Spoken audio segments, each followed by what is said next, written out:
Nous accueillons Olivier Schrameg. J'aimerais bien, s'il vous plaît, que les gens reprennent place. Nous accueillons Olivier Schrameg pour clore cette journée de débat. Monsieur le Président, alors, je vais vous remettre. Je l'avais un peu bougé.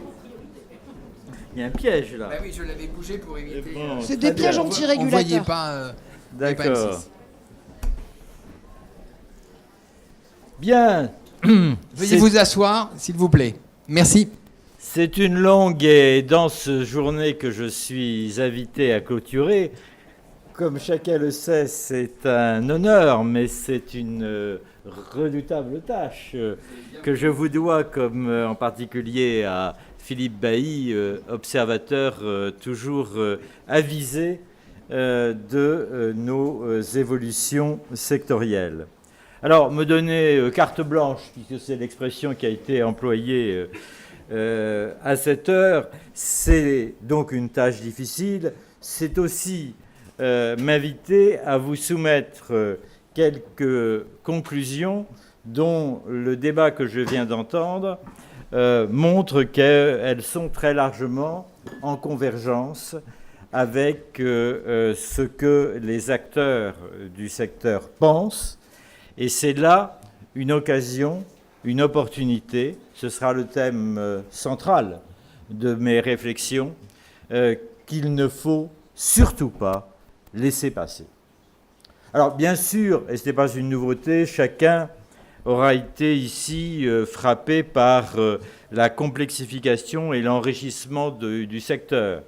Moi qui occupe cette responsabilité depuis quelques 6 années, je n'ai eu de cesse de constater ce phénomène et de mesurer à quel point traiter aujourd'hui la communication audiovisuelle exige de réunir non seulement les auteurs, qu'il ne faut jamais oublier, les producteurs, les éditeurs et les diffuseurs, mais aussi plus largement les distributeurs, que la législation européenne avait oubliés tout simplement, les annonceurs, les réseaux sociaux, les moteurs de recherche dont on a parlé, et ceci dans un nouvel environnement technologique marqué par le développement du ciblage publicitaire, dont il a été longuement question à l'instant, et de la blockchain. L'audiovisuel a été longtemps critiqué comme le champ clos d'intérêts contradictoires et plus ou moins légitime. Aujourd'hui, il est passé, et c'est une source d'espoir, d'une organisation segmentée de ses activités de production, d'édition, de distribution et de diffusion, à une organisation en écosystèmes qui sont structurés autour de plateformes qui se déploient simultanément sur plusieurs secteurs d'activité, bien au-delà des clivages territoriaux. Cette évolution se caractérise par l'effacement progressif des frontières entre des modes jusque-là concurrents de diffusion.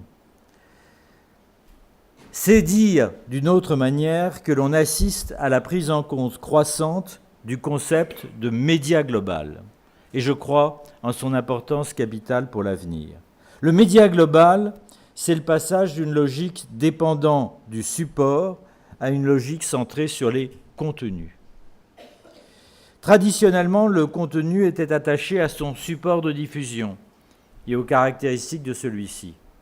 Désormais, un même contenu est, dès sa conception, destiné à être transformé, développé et décliné sous toutes ses formes, pour tous les usages et sur tous les supports. Pour les groupes audiovisuels, cette transformation est une nécessité économique. Il s'agit en effet de pallier la fragmentation de l'audience et de s'affranchir d'un cloisonnement qui fait naturellement obstacle à des interactions fécondes entre eux.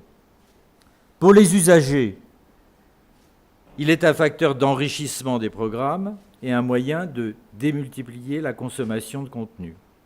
Et pour le régulateur,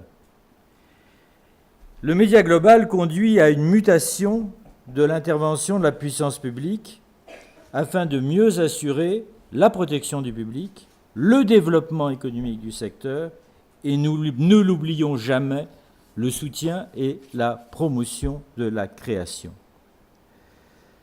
La régulation traditionnelle, loin de pouvoir s'adapter à cette réalité mouvante, elle a été ici même critiquée, ne prenait appui que sur des paramètres généraux, constants et impersonnels. La future régulation, que je l'espère nous appelons tous de nos vœux, doit permettre de prendre en compte au mieux tous les modes d'accès.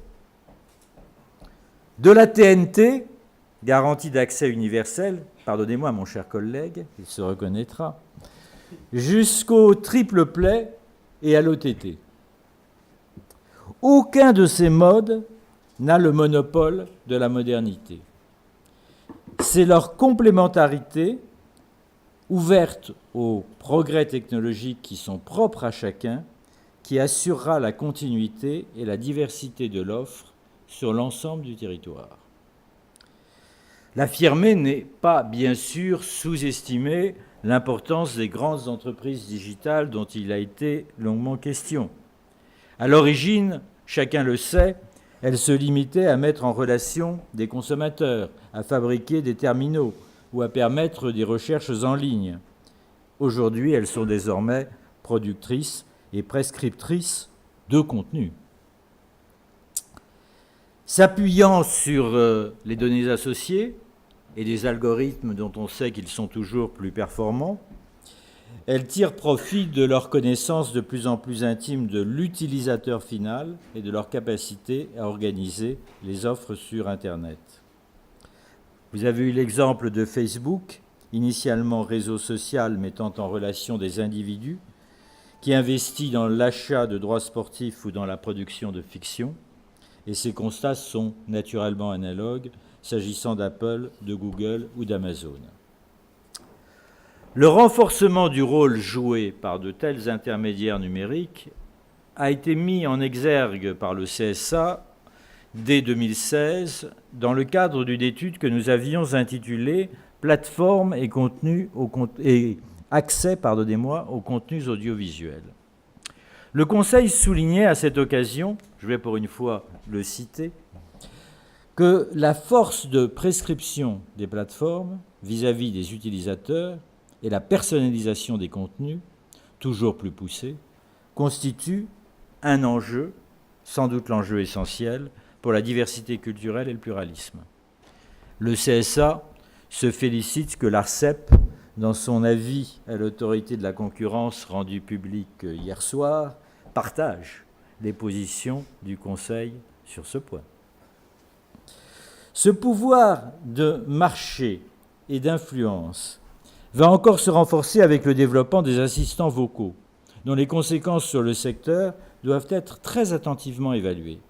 C'est d'ailleurs l'objet de l'étude commune entre le CSA et la Hadopi, à laquelle la CNIL, l'ARCEP et l'autorité de la concurrence sont associées, selon une démarche de coopération active que nous avons toujours encouragée entre nous. Confrontés comme nous le sommes à la montée en puissance de ces acteurs sans cesse plus intégrés et qui acquièrent un pouvoir de marché toujours accru, il importe, me semble-t-il, en premier lieu, d'assurer l'accès le plus large possible au contenu. En deuxième lieu, de lutter, le mot a été cité encore tout récemment, contre les asymétries, qu'elles soient juridiques ou financières, entre les différents acteurs,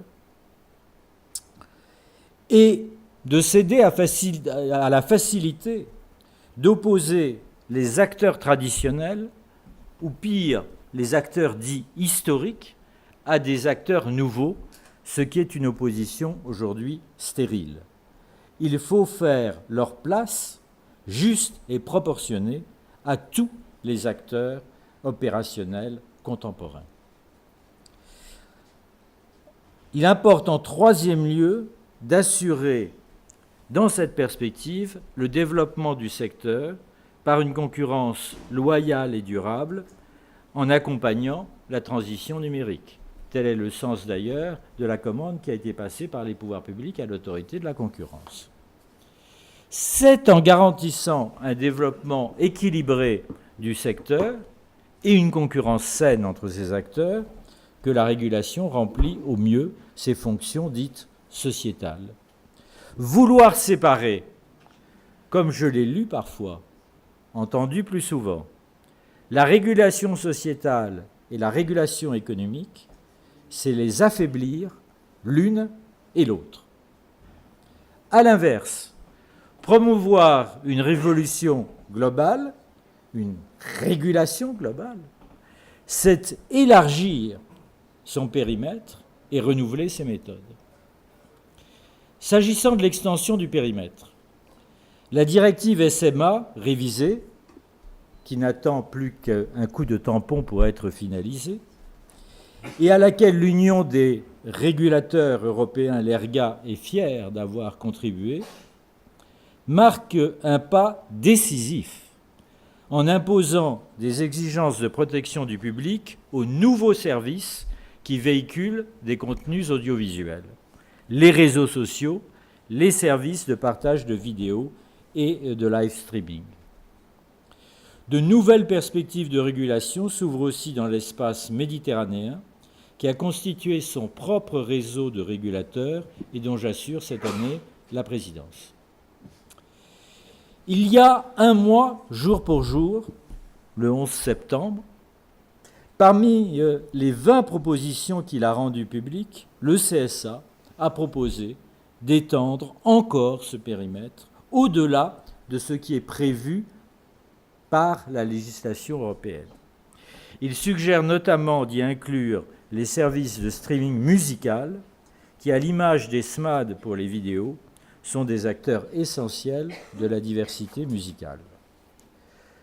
Le CSA suggère également d'intégrer plus précisément et complètement dans la loi nationale l'ensemble des acteurs de la chaîne de valeur de l'audiovisuel. Des auteurs aux plateformes de partage de vidéos, ainsi que j'y ai insisté, en passant par les producteurs, les éditeurs et les distributeurs, dont le rôle central et évolutif mérite un réexamen d'ensemble.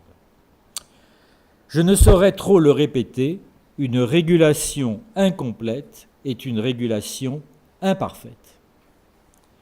Au sein de ce périmètre élargi, de nouvelles méthodes, à l'image des nouveaux acteurs, sont nécessaires. Il faut assouplir, équilibrer, simplifier. Simplifier, ça a été le dernier mot prononcé par David Kessler tout à l'heure. Le relais se fait naturellement.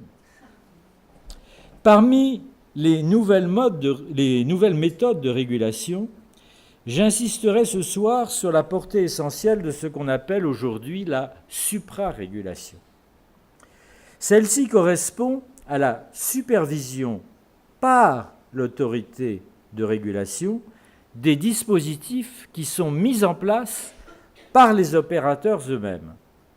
Le CSA devra s'assurer du respect d'objectifs dont les acteurs détermineront eux-mêmes, de manière concertée, la façon de les atteindre. Cette méthode a vocation à inspirer l'intervention du législateur dans une grande diversité de domaines. Ce n'est pas le lendemain d'un vote sur la loi contre, la proposition de loi encore, contre la manipulation de l'information, que j'aurais y insisté, car elle est fondée précisément sur la suprarégulation. Il est illusoire, il serait dangereux d'envisager que le CSA puisse jouer un rôle de Big Brother, observant directement l'ensemble des activités audiovisuelles. Il est celui qui accompagne les acteurs audiovisuels dans leur démarche autonome et concertée.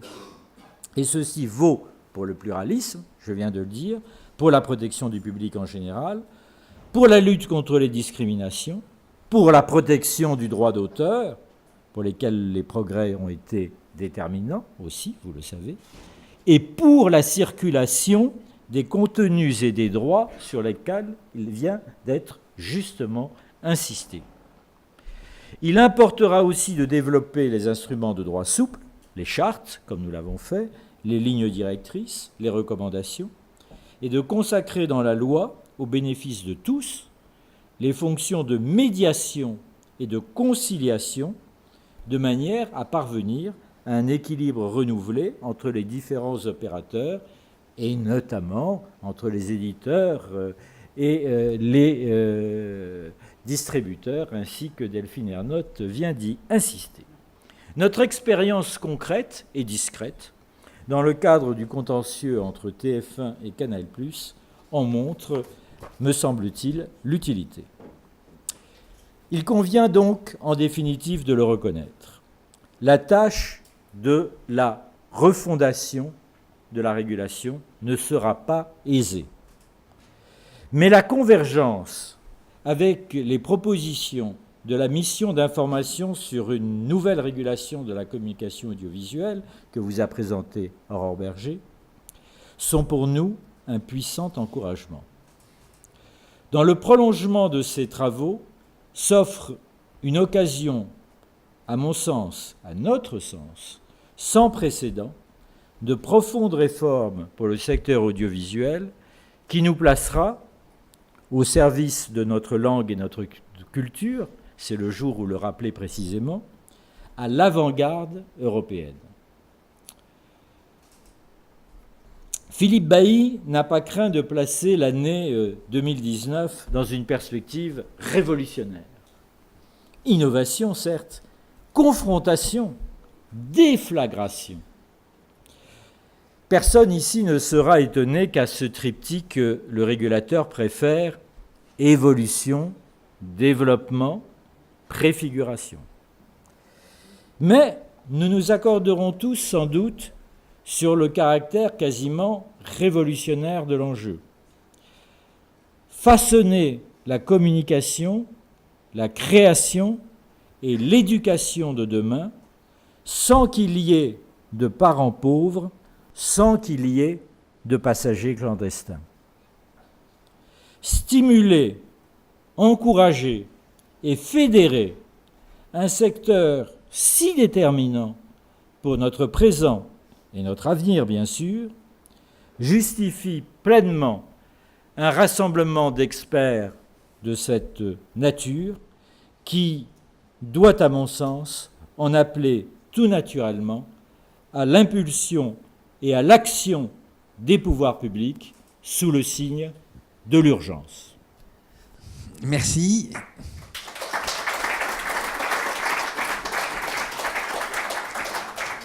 Dans le dernier tour de table précédent, il y avait donc le mot simplification, vous l'avez noté, il y avait le mot courage de la part de Gilles Pélisson. Il faut avoir du courage pour faire passer quelles mesures en particulier? D'abord, il faut avoir du courage du point de vue des pouvoirs publics pour donner la priorité à des projets, à des réformes qui ne sont pas nécessairement publiquement, bruyamment appelés de leur vœu par les acteurs nationaux. Le jour où une manifestation se déroulera quai Citroën, avec pour mot d'ordre « Nous voulons une nouvelle régulation audiovisuelle », je serais un peu surpris et pas dans un sentiment de danger imminent. Et donc, il faut le courage de la vérité d'abord. Il faut aussi le courage de s'affronter à des acteurs puissants dont la dialectique est extrêmement rodée. Et cela, nous l'obtiendrons par une évaluation extrêmement serrée et objective de la situation telle qu'elle se présente à nous. J'en prendrai deux exemples. Celui qui a été longuement développé, notamment tout récemment par vous, Gilles, qui est la publicité segmentée ou adressée. Nous serons d'autant plus forts de montrer qu'il s'agit d'un pas vers une nouvelle égalité que nous aurons montré que les craintes qu'elle engendre sont relatives et contestables.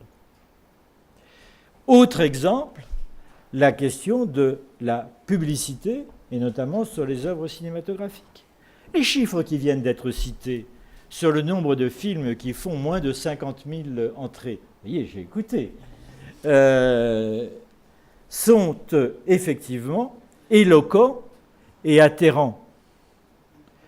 On peut promouvoir le cinéma sans encourager systématiquement les blockbusters américains. Il s'agit de courage, mais aussi d'imagination.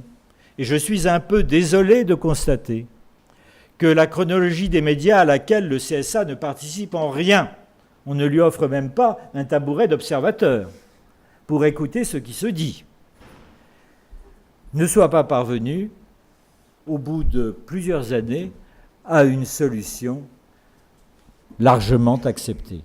Je ne désespère pas du futur, voire du futur imminent, mais je pense que la menace de la loi n'est pas suffisante et que c'est la concertation interprofessionnelle qui doit demeurer le talisman du progrès dans ce secteur. Du courage, de l'imagination et de la discussion. Je pense qu'il y en a eu tout au cours de cette journée, de ce 28e colloque NPA Conseil Le Figaro. Merci infiniment, Olivier Schrammeck, d'avoir accepté de le clôturer. Merci à vous. Je pense qu'on peut applaudir Olivier Schrammeck. Merci pour votre attention, merci pour votre support, merci pour vos réactions tout au long de cette journée et merci à tous ceux et celles qui ont souhaité y participer. Enguerrand. Merci à toi, Marjorie, d'avoir animé et puis nous nous retrouverons bientôt. Merci, bonne journée. Et merci aux équipes d'NPA Conseil et Philippe.